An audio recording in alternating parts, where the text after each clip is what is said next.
En este video vamos a realizar el análisis de las medidas de tendencia central, medidas de dispersión y medidas de posición. Para ello abrimos un nuevo script. Vamos a File, New File, Rescript. Y aquí es la descripción que vamos a hacer. Recordar que estamos dándole continuidad al video de práctica 1. Este está titulado práctica 2, medidas de tendencia central, dispersión y de posición. Seguimos trabajando con la misma base de datos. Aquí está el link de descarga. Y la primera parte que vamos a realizar es la lectura de base de datos, tal cual lo hicimos en la práctica anterior. Sin embargo, aprovecho la ocasión para recordar que hay diferentes formas de leer bases de datos y depende del formato del archivo que vayas a leer.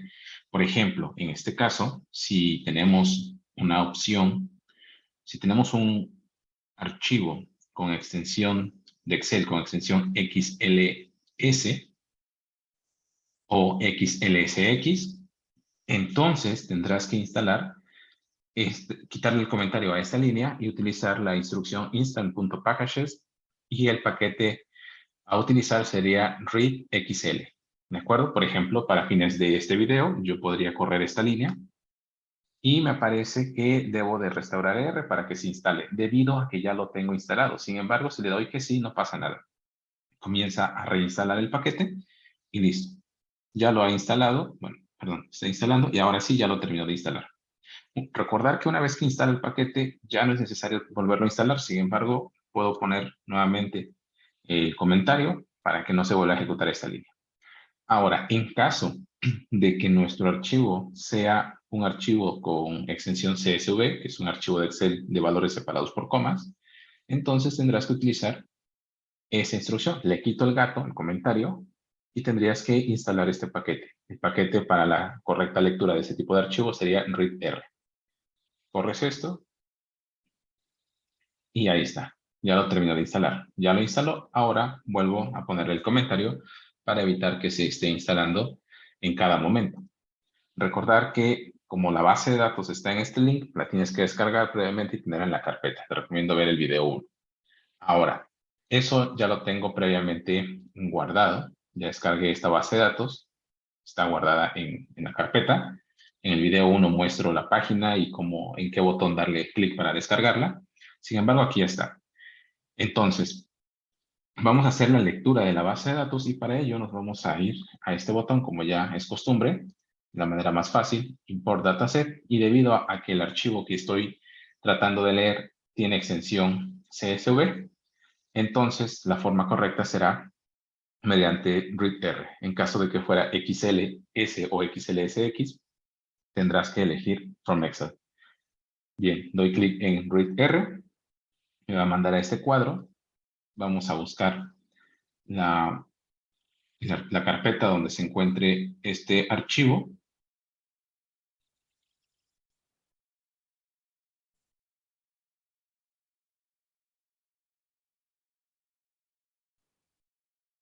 Disculpa, aquí estamos.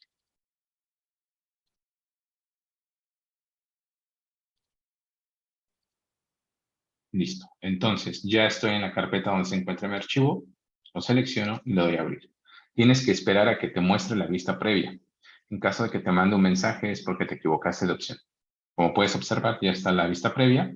Y ahora le puedes dar importar. Sin embargo, yo tengo acostumbrado copiar lo que me muestra en el Code Preview. Control C. Le doy cancelar. Si le das importar no pasa nada. Simplemente te lo va a abrir como una tabla y yo no voy a volver a cerrar. El código que has copiado en el Code Preview lo vamos a pegar acá y vamos a ponerle un comentario al view. Lo que hace esta línea de view es nuevamente mostrarte toda la tabla completa. Corre esta línea, library, también vas a correr esto. Y recuerda que cuando haces este procedimiento con el botón Import Dataset, en automático crea un objeto con el nombre de la base de datos. En este caso, la base de datos se llama Heart. Por lo tanto, asigna ese nombre al objeto y le dice, bueno, ahí voy a guardar la base de datos. Listo. ¿Cómo podemos darnos cuenta de que ya hemos guardado correctamente la base de datos? Puedes observar aquí en el diccionario de variables que hay un objeto de tipo data con 303 observaciones y 14 variables, es decir, filas 303, columnas 14. Si tú le dieras, no lo hagan, bueno, lo pueden hacer para fines de práctica. Si ustedes escriben esto, les va a generar una lista enorme. Sin embargo, tú puedes utilizar el comando hit de cabecera y dentro de ella puedes poner el nombre de la base de datos. Y ahora sí, si tú corres esta línea, solo te muestra por defecto las primeras 6 líneas de la base de datos y la ventaja es que te está mostrando todas las columnas. Otra función importante o que te puede servir es el comando names. Y dentro de names escribimos el nombre de la base de datos. Y esto solo te muestra el nombre de las columnas, que en este caso son nuestras variables. Ahora, pasaremos a la sección de selección de variables.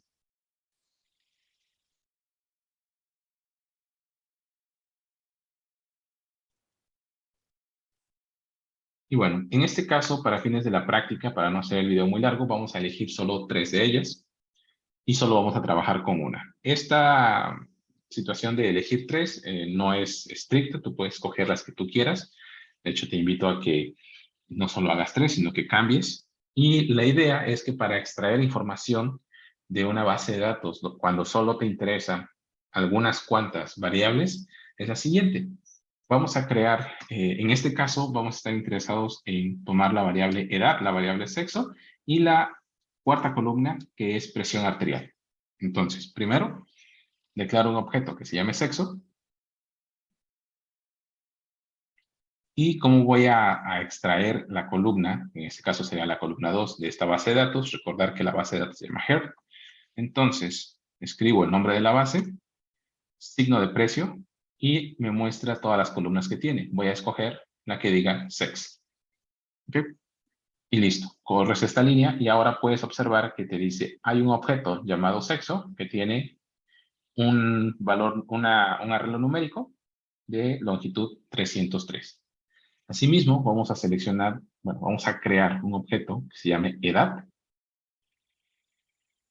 y vamos a extraer la información de la primera columna. El procedimiento es el mismo. Escribe el nombre de la base de datos, signo de precio y escribes age. Listo.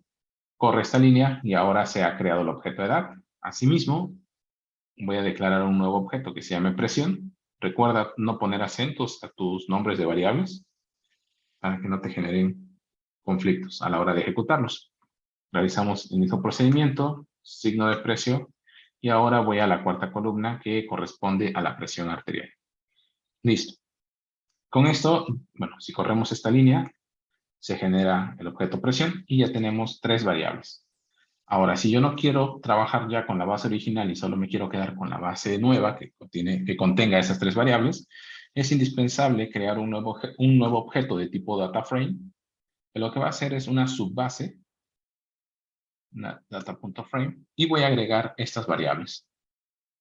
Variable sexo, que acabo de generar, coma, la segunda variable que generé fue edad, coma, y la tercera variable, presión. Ahí está. Y nuevamente puedo volver a utilizar el comando hit, y dentro de este, datos, ¿ok? Corro esta línea. Ok, primero debo correr la anterior, la de datos, y luego este. Y puedes observar que ahora he creado una subbase de la original que solo contiene 3 variables. Puedes observar en el diccionario de variables que ya está creado el objeto datos de tipo data y contiene la misma cantidad de observaciones, solo que ahora solo tiene 3 variables en lugar de 14. Eso puede ser importante si solo te quieres centrar en alguna de ellas.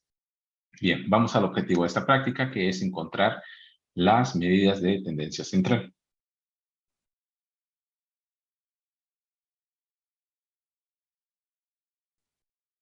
Bien, para recordar, para calcular las medidas de tendencia central, debes de recordar que vamos a trabajar con 3 de ellas. El promedio, que también recibe el nombre de media, la mediana y la moda. Para ello, tanto el promedio como la mediana son funciones propias de R, no hay que instalar nada, pero para calcular la moda sí necesitamos un paquete extra.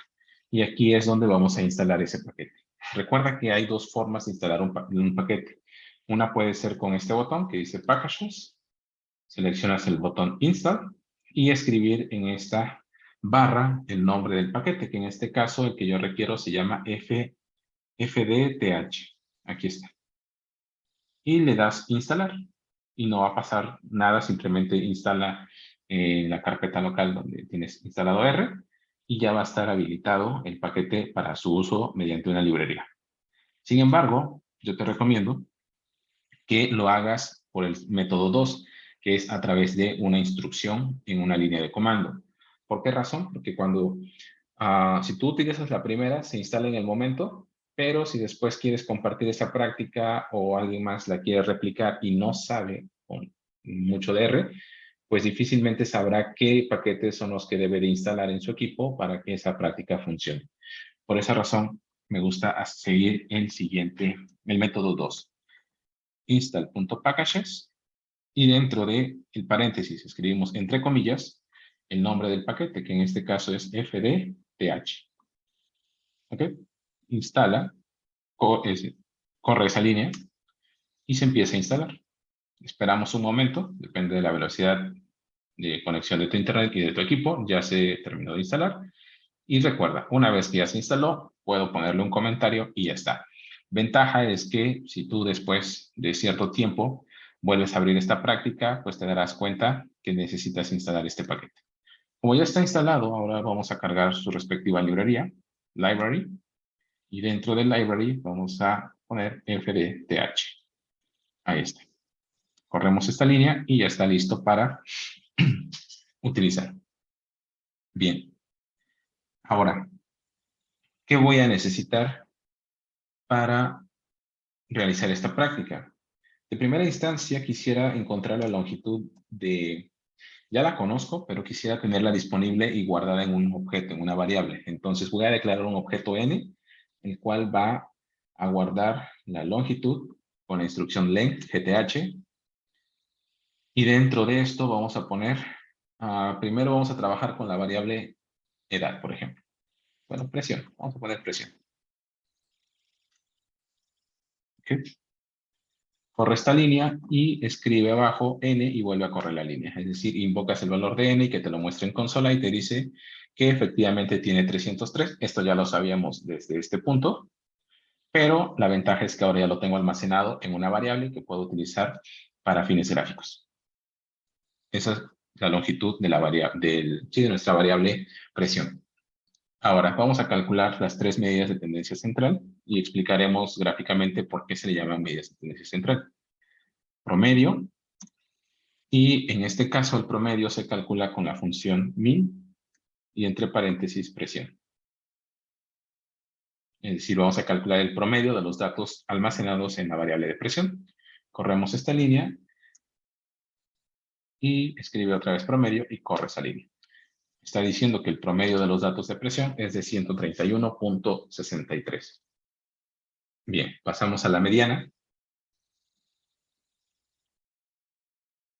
Y la mediana se calcula con la función median, aquí abajo, median, y entre paréntesis escribimos la variable presión. Corremos esta línea y le decimos que nos muestre cuánto vale mediana, el objeto mediana. Ahí está. Promedio vale 131.62 y la mediana 130. Son valores muy cercanos. Vamos ahora con la moda. Empezamos con moda. Y en este caso vamos a utilizar la función mfv, que significa Most Frequency Value, es el valor más frecuente, y es la definición de la moda.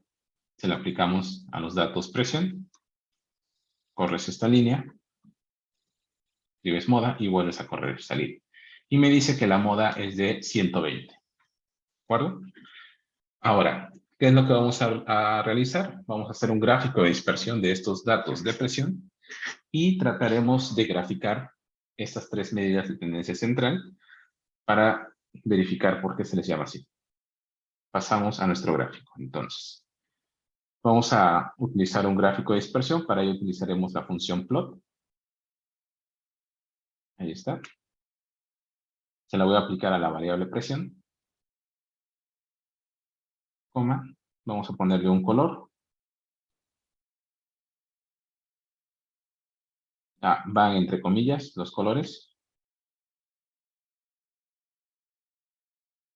Vamos a cambiarle la forma en la que presenta el gráfico. Si yo corro este gráfico, recuerda que lo único que hace es generar un gráfico muy simple de círculos con un contorno pintados en el color que le has especificado. Sin embargo, yo voy a cambiar esa representación y ahora voy a utilizar el argumento PCH, que me sirve justo para eso. Y le voy a poner 19. PCH solo le puedes asignar valores entre 1 y 25 y lo que hace es cambiar la forma en la que representas esas etiquetas en el gráfico. Si ahora tú corres este gráfico, podrás observar que los circulitos ya están rellenos. ¿Ok? Bien, podemos dejarlo hasta ahí y ahora comenzar a agregar cosas. Primero vamos a agregar,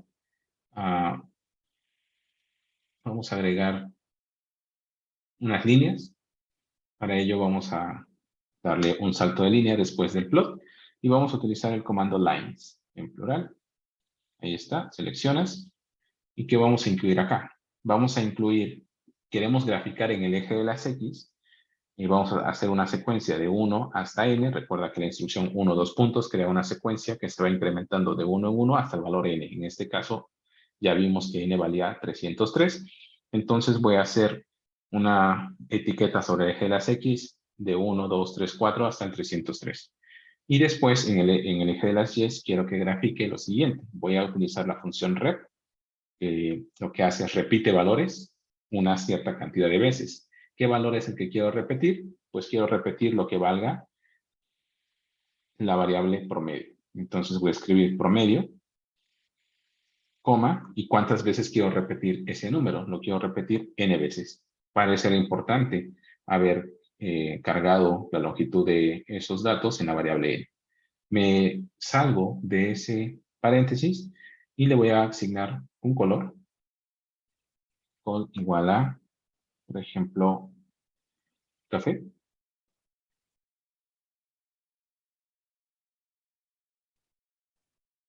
Brown, ¿sí? Y vamos a cambiar el grosor de la línea. Por defecto lo grafica con grosor igual a 1. Y eso lo utilizamos con el argumento LWD. Y con 3 ya es más visible. Ok, te invito a que corras nuevamente estas dos líneas, el plot que tenías. Y puedes observar en el gráfico qué es lo que hemos hecho. Teníamos ya los puntos en el gráfico de dispersión.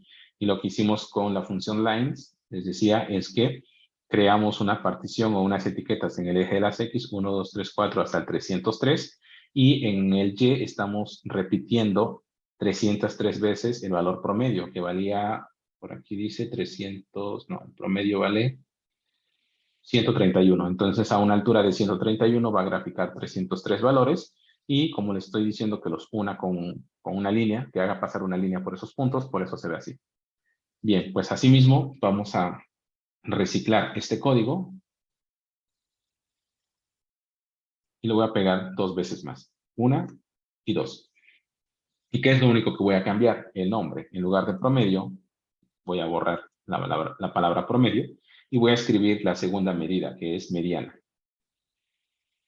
Y en el tercero, voy a quitar promedio y voy a escribir la tercera medida, que fue moda.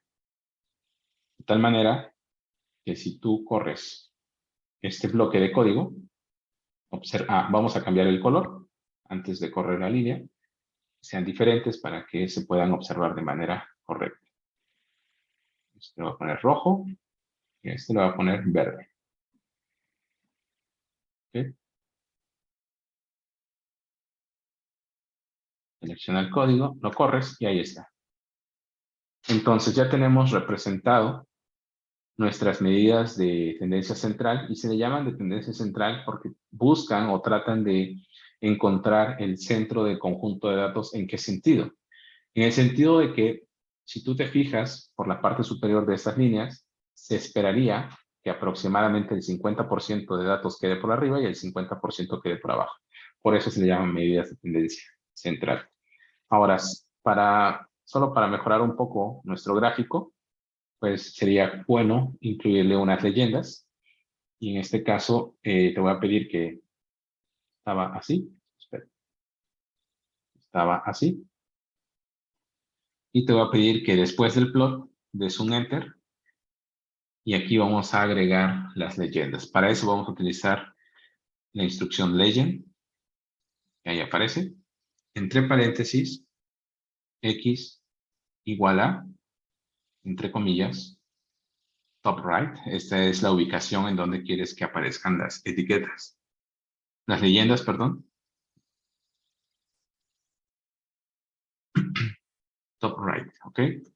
Coma, legend, igual a, vamos a agregar un arreglo que contenga las palabras que quiero representar. En este caso sería promedio, coma. Lo siguiente, entre comillas, sería mediana, coma, y finalmente moda. Salgo de este paréntesis, escribo una coma, puedo dar un salto de línea para que no se extienda hasta la derecha. Vamos a hacer un llenado, para ello voy a utilizar el argumento fill. Nuevamente voy a tomar un arreglo y voy a escribir con qué color quiero que llene eso. En este caso le voy a poner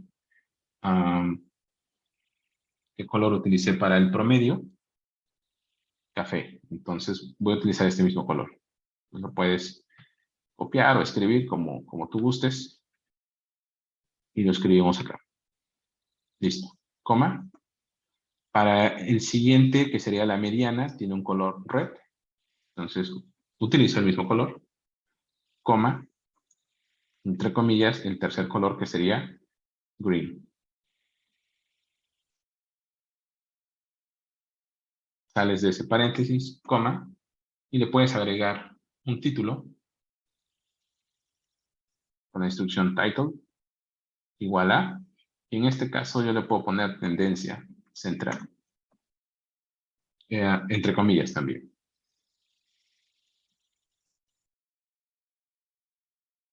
Listo.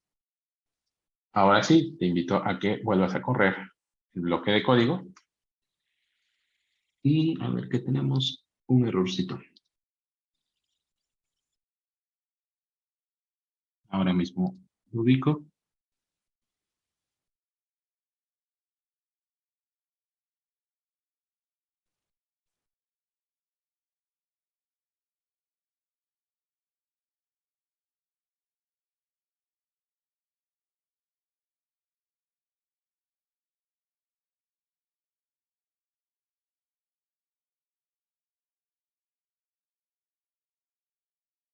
Estamos bien en los colores.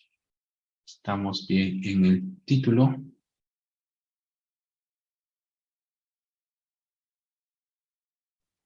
Y todo indica que está bien. Déjenme ver qué pasa.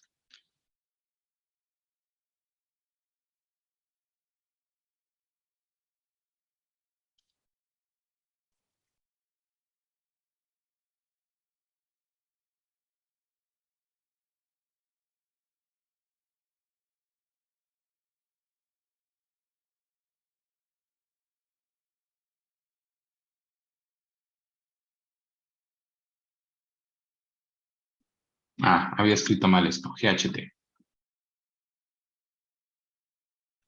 Ahí está. Entonces ahora lo que tenemos es ya nuestro gráfico y hemos mejorado esta parte en el sentido de que ahora ya tiene las etiquetas.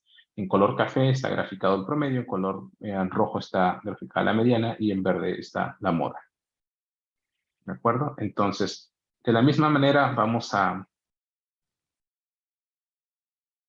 trabajar con las medidas de dispersión. Pasamos a esto. Medidas de dispersión. ¿Ok? ¿Qué vamos a trabajar en las medidas de dispersión? El rango.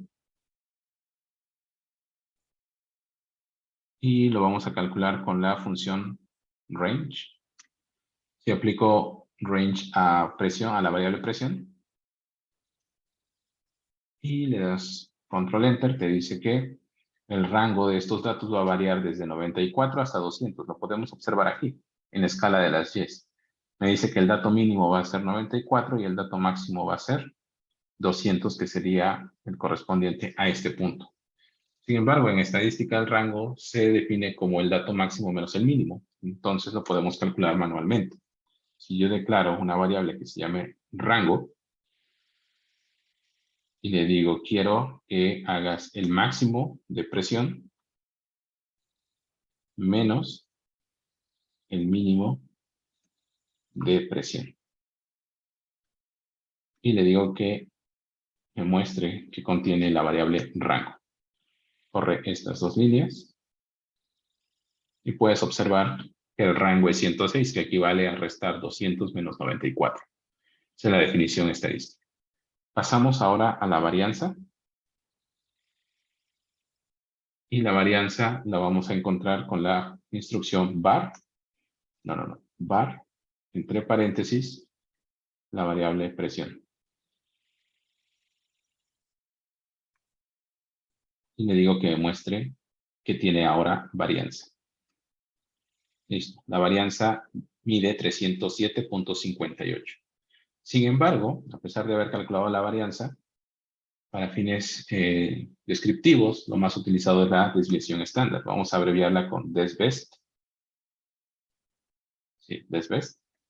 Y eso se calcula con la función o la instrucción SD, Standard Deviation, y le agregamos presión.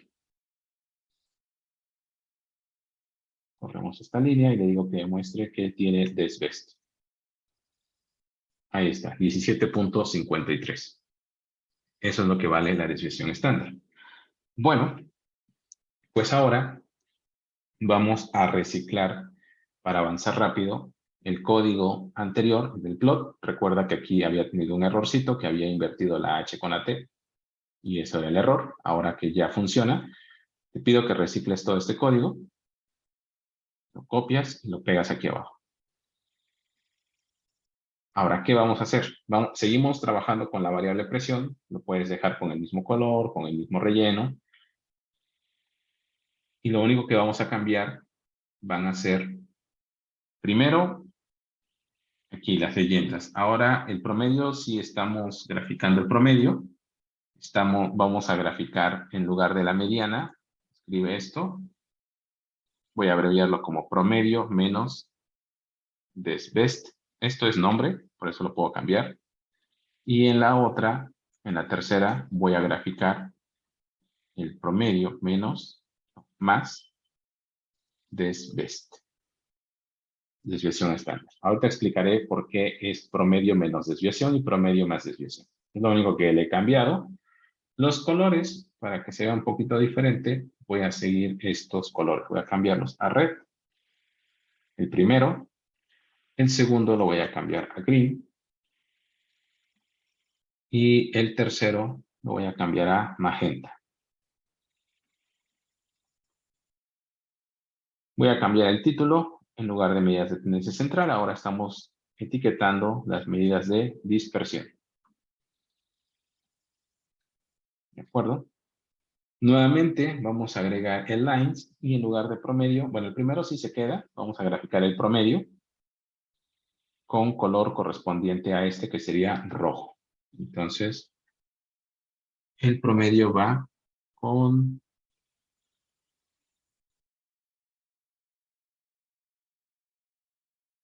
rojo. La siguiente línea, vamos ahora a graficar promedio. Voy a quitar la mediana y voy a escribir promedio menos la desviación estándar, desbest.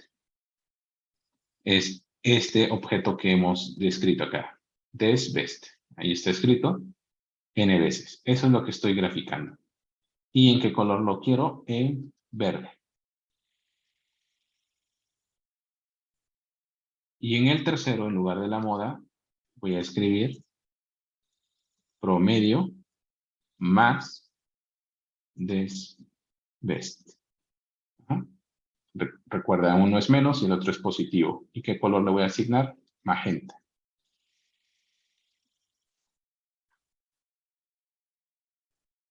Listo, veamos que esto funcione. Vamos a limpiar el gráfico.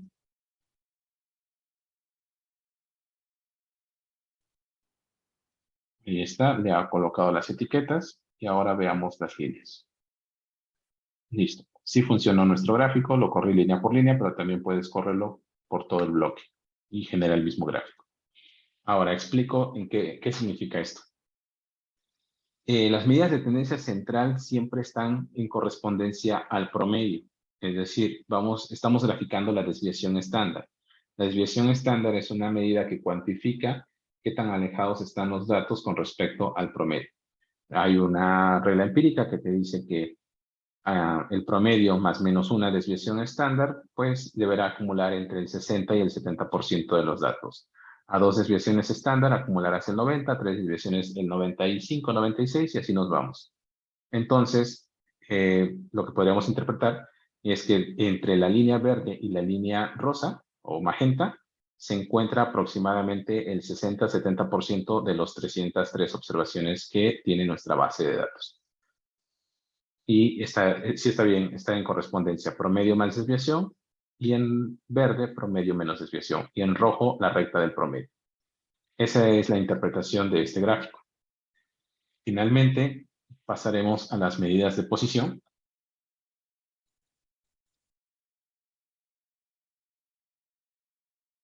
Que tiene que ver con respecto a los cuantiles o percentiles.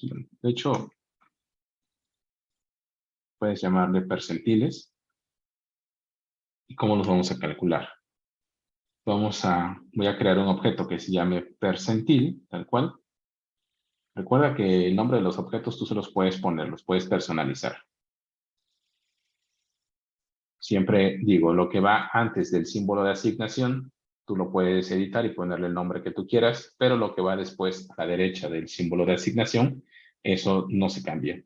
En este caso, ¿qué le vamos a asignar al objeto cuantil, percentil? Vamos a escribir la instrucción cuantil de la variable presión. Y, por ejemplo, quiero unos cuantiles muy específicos. Quiero encontrar el cuantil. Vamos a escribir esto. Props, probabilidades, igual a C minúscula, entre paréntesis, ¿qué cuantiles? Es decir, el cuantil 35, el cuantil 65, perdón, cuantil punto 65, es 0, 0.65, y por último el cuantil punto 90. Ahí está. Entonces, si yo corro esta línea y después escribo otra vez percentil, me voy a la salida y aquí me está diciendo, ¿cómo entendemos estos percentiles? Bueno, la definición estadística de un percentil es que te dice que tú tienes un conjunto de datos, ordena ese conjunto de datos, y lo que ubica el percentil es el dato que acumula la probabilidad específica o la probabilidad que se está estableciendo. En este caso, si yo quiero encontrar qué dato acumula por debajo de él el 35% del total de los datos, de esas 303 observaciones, internamente lo que está haciendo esta función cuantil, está ordenando esas observaciones del más pequeño al más grande y va contando, y hasta que acumula el 35% de 303, dice, ok, ¿en qué valor me quedé? Y te dice, el valor es 124. Todos los valores que estén por debajo del 124 va a corresponder al 35% de mi información. De forma similar, el percentil .65 lo que hace es localizar qué dato, de tal manera que por debajo de 138 acumule el 65% de las 303 observaciones, y similarmente para el percentil .90 me dice que todos los datos menores o iguales a .52 son los que van a acumular el 90%. De hecho, lo puedes observar en tu gráfico. 124 estaría más o menos por aquí, 120, 124, y por debajo de esa línea horizontal debería aparecer el 35% de puntos azules. El 138 estaría muy pegadito al 140 y trazaras una línea horizontal y pudieras contar, tendrías que por debajo de esa línea hay 65% del total de puntos azules. Y finalmente del 152, que estaría por aquí, me dice que hay el 90% por debajo de esa línea. Y así tú puedes establecer, te invito a que cambies estos valores para que vayas observando cómo van cambiando las posiciones. Por eso le llaman medidas de posición. También es interesante, algunas ocasiones, hablar de qué es un cuartil. El cuartil es un caso particular de los percentiles. Entonces voy a crear un objeto que se llame cuartil. Sigo tomando o considerando la instrucción cuantil y simplemente le paso como argumento la presión, sin especificarle ninguna probabilidad. Es decir, observa que es lo mismo que arriba sin el argumento de probabilidades props. Bueno, corro esta línea y escribo cuartil. Y cuando corres esa línea y mandas a traer, te dice esto. Es un caso particular. Los cuartiles lo que hacen es segmentan tu conjunto de datos en 4 bloques con el mismo porcentaje. El 25, el 50, el 75 y el 100%. De hecho, la mediana, a eso se le llama primer cuartil, segundo cuartil, tercer cuartil. El segundo cuartil debe coincidir con la mediana. Si tú buscas aquí en tu consola la lista de resultados, cuando veas mediana, observa que mediana nos dio 130, que coincide con el segundo cuartil. Perdón. Ahí está. Y finalmente, si tú quieres otro tipo de cuartiles, pues simplemente vamos a reciclar esto. Control C, Control V. Y ahora, después de la presión, perdón, y después de presión, coma, tú vas a agregar qué cuartiles quieres. Por ejemplo, solo quiero el cuartil, el punto 25, es decir, el primero. Quiero también saber el segundo, que sería punto 50, y quiero saber de el tercer cuartil, que sería 0.75. Si me equivoqué, me falta un punto. 0.50 y 0.75. Corre estas líneas, las últimas, y observa la salida. Si tú no le especificas qué tipo de cuartiles quieres, pues te muestra el 0, el 25, el 50, el 75 y el 100%. Usualmente los más utilizados siempre se hace referencia al primero, al segundo y al tercer cuartil. Por lo tanto, con esto los puedes obtener.